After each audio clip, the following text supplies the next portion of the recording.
Atlus's Shin Megami Tensei games, or Mega 10 for short, have been known for their demonic storylines, demon transforming main characters, and either a need for recruiting demons you fight or developing an appetite for them in order for you to get stronger.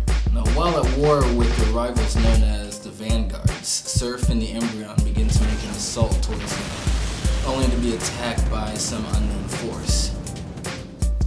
This unknown force attacks all life in the junkyard, and in the process of doing so releases a force called Atma, or Atma, say it, turning everyone into demons. Now it's at this point in the storyline that the people of the junkyard begin devouring other demons in order to survive. Battles are played through press turn icons. Each character is given a turn. When their turn is up, it's the enemy's turn. Now what makes this battle deep is that you need to exploit weaknesses that the enemy may or may not have. When you exploit the weakness, you're then rewarded with an extra press turn icon. This is vital for surviving in the game, noting that the enemy can exploit your weaknesses as well, thus giving them more press turn icons. Skills and abilities are learned through what's called mantras, battle programs that are distributed among the people of the junkyard by the Karma Temple. Now the Karma Temple is the mediator between the tribes of the junkyard and them reaching Nirvana. You're given a grid of mantra, coincidentally called the mantra grid, and you basically download mantra to be learned for each character. Mantras get more expensive the more you download and become harder to master as well. There are a few things to keep in mind if you are unfamiliar to the Mega 10 series. First of all, if it will come to a complete shock that getting hit with a spell called Aggie will deal fire damage, or that using a spell called Dia actually heals a person in your party. Now it'll become apparent quickly enough what skills do what, but there's a bit of a learning curve trying to figure this out.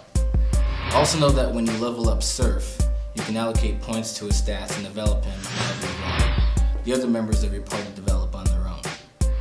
You can devour enemies in this game in order to gain a large amount of Atma, which is needed to learn mantras. You can gain Atma just by defeating enemies, but you earn much more by beating them. The plus side to this is that devouring all enemies on the battlefield gives all that Atma to the person who devoured them. Otherwise, it's distributed amongst your party members. Now the downside is that there's a chance of getting a stomach ache, in which case you get no Atma at the end of battle and you sometimes cannot take action. Digital Devil Saga 2 picks up exactly where the first one ended. Now I won't go into the story for this part because I like the story so much, but the game becomes much more fast-paced with a brand new mantra grid designed to learn mantras. Now the pacing in this game, though fast, also seemed very inconsistent, as I felt like I was playing catch-up with my mantras practically the entire game. It wasn't until I got to the final dungeon that I started getting good experience and Atma from the enemies there, and I'd finally been able to learn the more powerful skills and spells in the game.